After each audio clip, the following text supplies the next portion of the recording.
है मातेश्वरी जी की। तो ये तो साक्षात्कार जो जाना होता है माना अपने भीतर जो जिसने समझ लिया होता है वो। इसकी फिलोसॉफी भी बहुत महीन है, इतनी बारीक अवस्था है ये कि दूसरा कोई इसको नहीं समझ सकता है। ये अंतर्वाहक शरीर से जाकर घूम जाते हैं। अंतर्वाहक अर्थात अंतःकरण, अंतःकरण जब क्लीन होता है तो बैकग्राउंड फिर चेंज हो जाता है, तो घूम जाते हैं, बिल्कुल उल्टा हो जाता है वो व्यक्ति।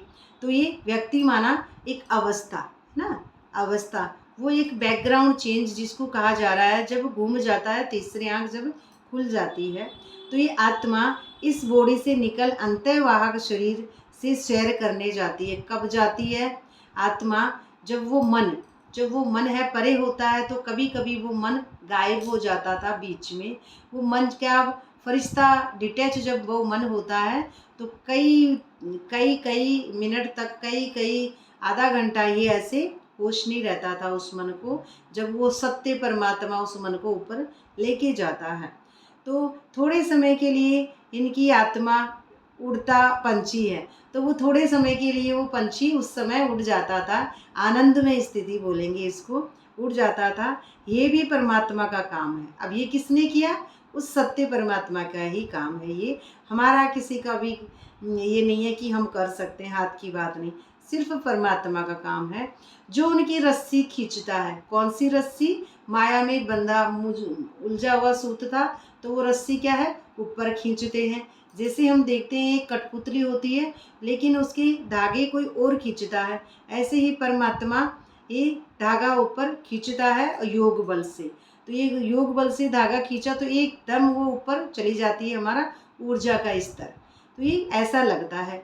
तो ये रस्सी को खींच दिव्य दृष्टि से उनको साक्षात्कार कराता है, क्योंकि रस्सी खींचेगी नहीं भीतर योग की एक धागा, ऊर्जा का स्तर, तो ये रस्सी खींचेगी तभी वो खुलता है तीसरा नेत्र। तो ये हो जाता है साक्षात्कार, स्वयं स्वयं का दर्शन कि मैं आत्मा हूँ, उसे कहेंगे साक्षात्कार। अर्थात भरपूरता, संपन्नता, संपूर्ण अवस्था आ जाएगी तो हम जैसे तृप्त हो जाती है अवस्था, तो साक्षात्कार कराता है। जैसे रात को हम जब शरीर से न्यारे आत्मा हो, सुख पथ, सुख पथ अर्थात सुख प्लस पथ, सुख पथ, सुख रास्तों पर, पथ अर्थात रास्ते, सुखी रास्तों पर अथवा स्वप्न की अवस्था में चले जाते हैं। कभी कभी ऐसे अच्छे सपने आते हैं तो ऐसी अवस्था आनंदमय हो जाती है अवस्था, तो उसी समय शरीर शांत हो जाता है ना, ऐसे बहुत शांत हो जाता है, उसकी इच्छा पूर्ति हो जाती है ना उस मन की, तो शरीर शांत हो जाता है। तो देह और देह के धर्म भूल जाते हैं, फिर हम भूल ही जाते हैं हम कौन है उस सपने में। और ये सपना कौन सा हो रहा है? भीतर की माया का। अब ये हो रहा है भीतर के अंदर, भीतर की माया भूल जाते हैं। परंतु ऐसे नहीं कोई शरीर मर गया है ना, अब ऐसे नहीं कि शरीर मर गया, वो सूक्ष्म मन जा रहा है ऊपर, सूक्ष्म मन मरेगा। तो ये ऐसे नहीं कि वो शरीर ही मर गया।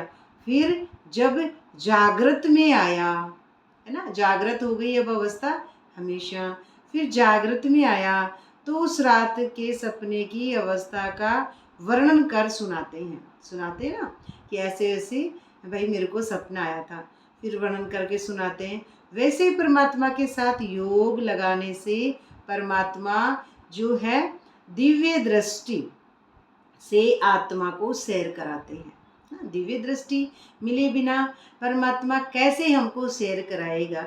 तो वो सैर कराते हैं। फिर जब ध्यान से उठते हैं तो वो देखा हुआ साक्षात्कार, वो भीतर ही वो साक्षात्कार, देखा हुआ साक्षात्कार फिर वर्णन कर सुनाते हैं कि हम ये देख कर आए हैं, है ना, ये वर्णन करके सुनाते हैं। तो वह स्वप्न रजोगुणी तमोगुणी भी होता है ना। अब ये माया की दुनिया में रजोगुणी तमोगुणी और भीतर रजो तमो था और सतो तीनों था, जब भी तो हम ऊपर पहुँचे माया से मरते हैं तब ना, क्योंकि सोचता बन रहे थे, कर्ता बन रहे थे अपने आप को शरीर समझ के, तो ये सपना टूट जाता है माया का। तो ये तमोगुणी सब में, तो ये ध्यान फिर सतो अवस्था को आ जाता है, सतो आ जाता है हमारा जो कर्मेंद्रियों से परे अवस्था चली जाती है। तो ये हमारा राजयोग असली हो जाता है, कर्मेंद्रियों पर कंट्रोल। तो सतो अवस्था, तो ध्यान में कोई शरीर मरता नहीं है। ध्यान अर्थात जिसको ब्रह्मा बाबा और मम्मा का तो बहुत गहरा ध्यान था। फिर क्या होता था, बच्चे ध्यान में चले गए तो फिर क्या कहते, उठते बैठते याद करो, है ना। क्योंकि बच्चों की अवस्था नहीं बन रही थी, तो बाबा ने सच कहा और सही बात है, उठते बैठते का ही योग है, ऐसे ध्यान नहीं है। क्योंकि अपने आप ही जब दिव्य दृष्टि मिल जाती है ना, तो वो अवस्था हमेशा ही ऐसी हो जाती है, बिल्कुल अलग।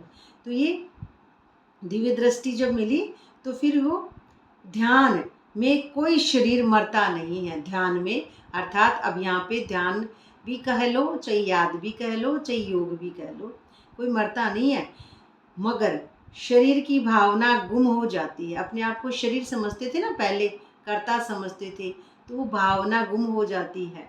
कौन सी? पुरानी वाली भावना गुम हो जाती है। जैसे ये होता है ना, क्लोरोफॉर्म देने से शरीर की शुद्ध बुद्ध हो जाती है, हम बेहोश हो जाते हैं, तो शुद्ध बुद्ध भूल जाते हैं। देखो डॉक्टर सब अंग को डेड कर देते हैं, तो इंजेक्शन लगाकर डेड हो जाते हैं, परंतु इंद्रियां तो चलती है ना। अब इंजेक्शन दिया, अब वो बेहोश हो गया, अब ऑपरेशन कर लो, कुछ भी उसको पता नहीं है। ऐसे ही अब मैं आत्मा हूँ, तो अब मैं बिल्कुल परे हूँ। अब ये क्या हो, डेड, ये जो है शरीर डेड मरा हुआ, तो अब ये क्या हो रहा, परंतु और इंद्रियां तो चल रही है ना, अब चल भी रही है। ये दो आँखें हैं, इससे दिख भी रहा है। ये जो नाक है, हाँ, उससे खुशबू नहीं आ सकता है, पर काम तो चल रहा है ना। अब ये जीव्या है, बहुत कम कुछ पता कर पाती है, लेकिन फिर भी कर पाती है। कान है, ये क्या हो रहा है, चल रहे हैं, लेकिन फिर भी इस दुनिया से अटैचमेंट नहीं बन रहा है, क्योंकि हमेशा जगी हुई अवस्था है।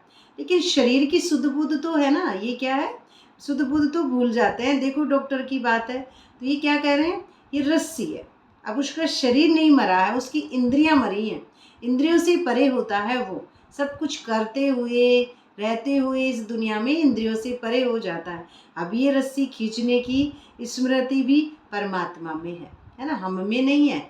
हम मनुष्य खींच लेंगे, कौन खींचेगा, शक्ति, शिव ही खींचता है, न कि मनुष्य आत्मा में।